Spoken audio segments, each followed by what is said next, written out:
it's Daniel and Mariah, and today we're going to talk about 3 reasons you should break up with the person you're dating.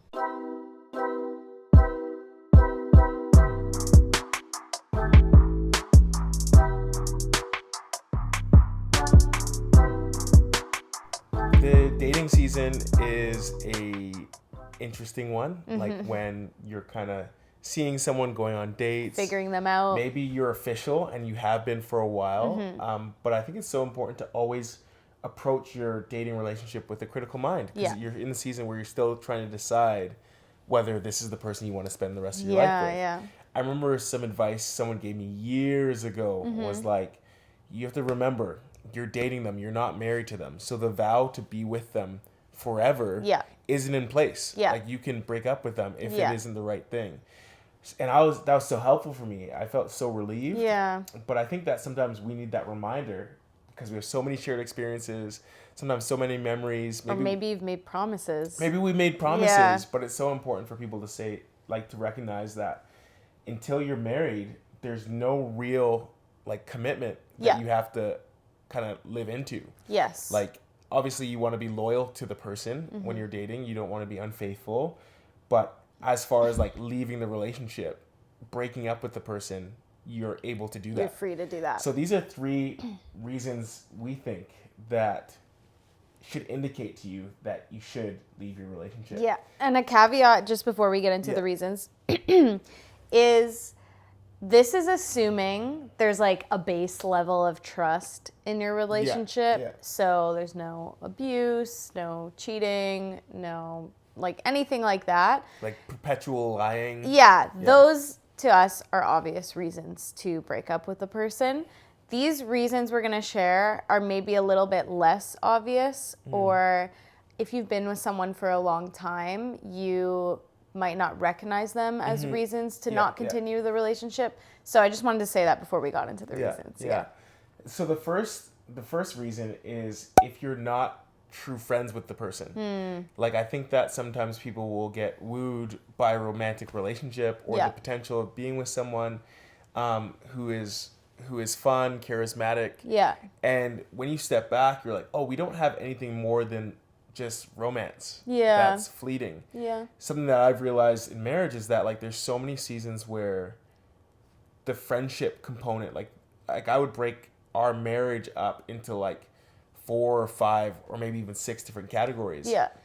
One of those is, like, romantic partner. One of those is, like, business partner, because we do stuff together to that end. One of it is, like, a co-brainstormer. One of those is a friend. And I feel like the friend category of our relationship is the one that rises to the top in every single season. As, like, oh, if, like, you're feeling sick or I'm feeling sick and there isn't really any romantic excitement because of the sickness, the friendship is still there. We can laugh about memories. I'm going to take care of you and you take care of me.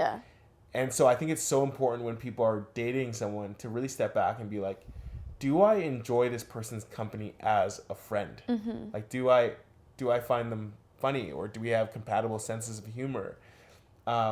I think that's good. When I'm not with them. Like, is it, you know what I mean? I think, like, too, an element of today's age and dating is, like, getting swept up in the image of the couple together.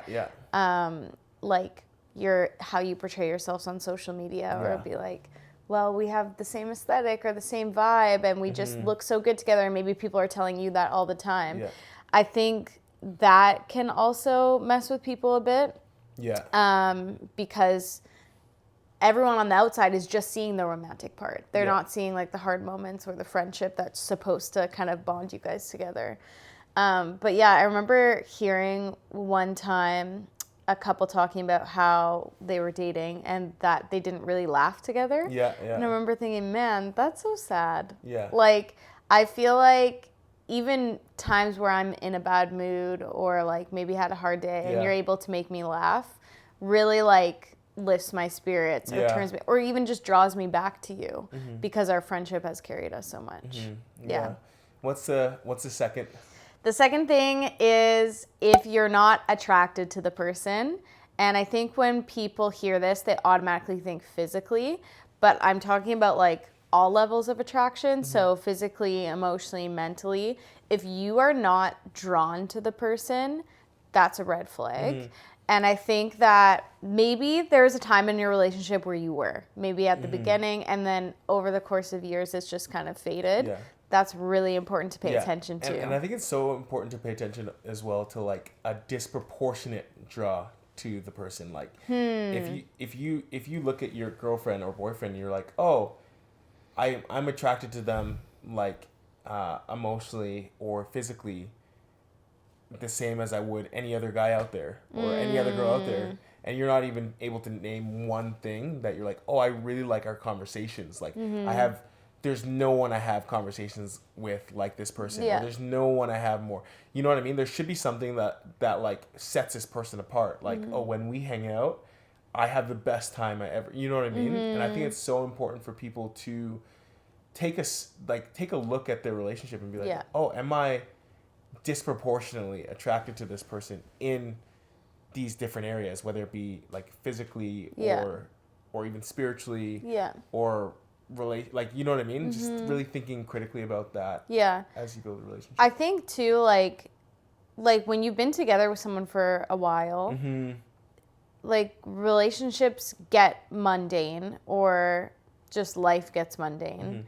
And we've talked about before, like dating can sometimes feel like a highlight reel, and then when you get to marriage, you're just like living everyday life with the person. And of course there's still highlights, but it definitely feels different than dating. And I think when people have been dating for a long time, they could probably experience that too.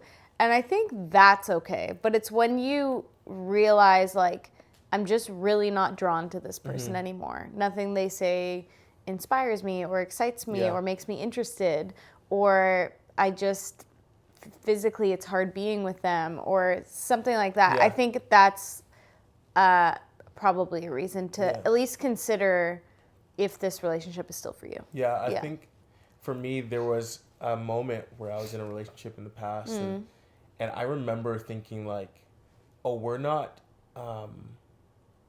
compatible in the same ways, like mentally. Like there wasn't like, I guess sometimes people will talk about like having riveting, like engaging dialogue and conversation about politics or religion or even just like society. And I remember recognizing in a moment that, oh, I think that's something I'm going to need in a relationship. Yeah. Like someone who can disagree with me and have their opinions and really engage in those conversations without feeling like intimidated. And I remember feeling like, oh, that's something I need, and making changes because of that. Like we ended up breaking up, and so I think it's important to really think about those things, because like if you're spending life with someone, there's so much from politics to family conflicts to just different things that you're gonna have to talk to together. And again, I wouldn't make that rule for everyone. Like, oh, make sure you're mentally stimulated by the person you're with, but if it's a value of yours, I think it's so important to pay attention to that. Yeah. I think one more thing I want to add is how much social media has made it like popular or normalized, I guess, to be annoyed with your boyfriend, or maybe for guys to be annoyed with their girlfriend. I don't see that as much because it's not in my algorithm, but like I feel like there's always jokes about it, or just like a girlfriend's always irritated with her boyfriend. And because that's been so normalized, this can be hard to see. It can be hard to be like, oh, like I actually am not attracted to them anymore. I'm just like annoyed with them all the time. Because you might think, well, that's just how relationships are, because that's what our culture's telling us all the time. I feel like it's showing us like couples who are just like annoyed at each other, and we think it's funny because there's an element of truth to it, but that should not be your relationship all the time. No, that's really good. And as a third point, I would say you should probably break up with someone if you're more into them for their potential than who they currently are.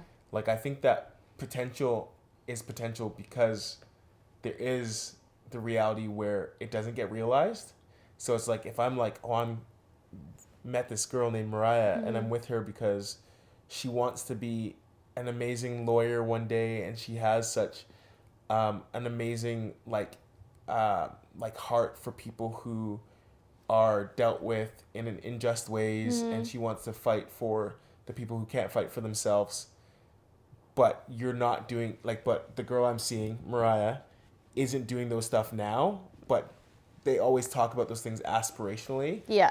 It's important not to fall in love with someone based on their aspirations, but you have to see signs of them now. And it's like sometimes you'll see women or men embrace like a lot of like toxic behaviors, whether it be a guy who is really arrogant, or a girl who is always talking down on their boyfriend, and be like, oh, but one day they'll grow out of it. They're just in a young phase. It's just like, no, like, it's like, you remember that saying is like, oh, if someone shows you who they are, believe them or whatever. It's like, it's so important to like allow people to show themselves for who they are and believe what it is that they're showing you. Yeah.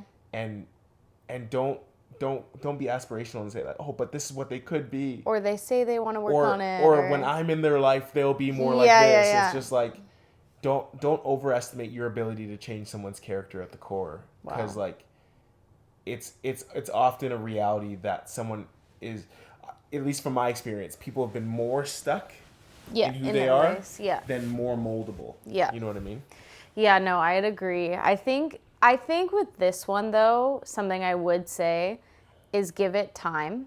Like, don't date them for like a month and be like, oh, well, if they're totally not who they said they were, that's one thing. But like, oh, you haven't lived up to your potential yet. Like, I think this one takes a bit more time to figure out, a bit more reflection over the course of months or maybe a year or however long, to evaluate like, okay, are they still the same person from a year ago? Yeah. Have they made any moves to any of the dreams that they've told me they want to do? Have they made any moves to solve their anger problem or deal with their trauma or anything like that? And if they haven't, then it's worth considering breaking up for sure. And I think that this one also comes with a lot of conversations with the other person. And I think that's, like, you know, when you're in a relationship, you're supposed to push each other to be better. And I think you've made me aware of things that I wasn't aware of in my life and helped me to become self-aware. And same with me to you.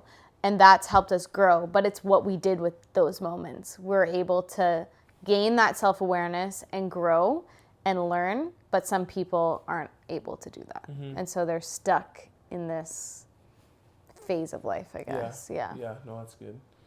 Yeah, so I think as we, I guess, come to an end, I think it's so important for people to remember that, like, dating relationships are not marriage relationships. Yeah.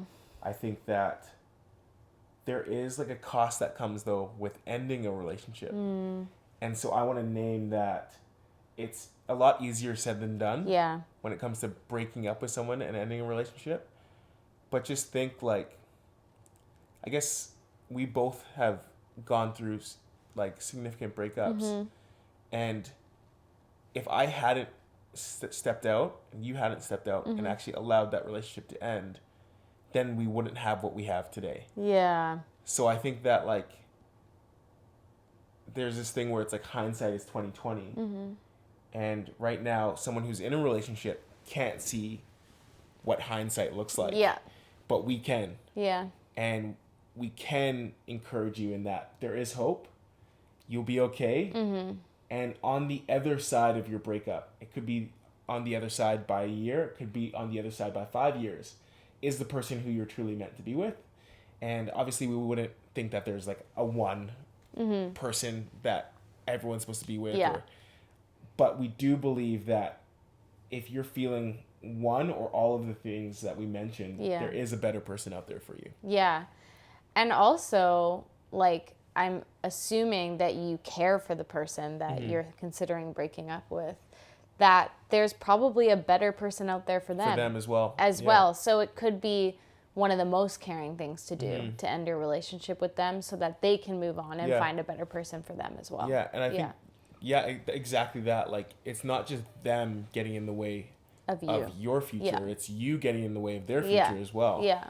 And when you're able to make that decision sooner rather than later, it also sooner frees up the potential of you guys being one step closer to finding the right person for each of you respectively. Yeah, so exactly. Yeah. If you have any comments to add to this conversation, make sure to drop them below. This was a great conversation. Yeah. Thanks for watching. Make sure to like and subscribe if you haven't already.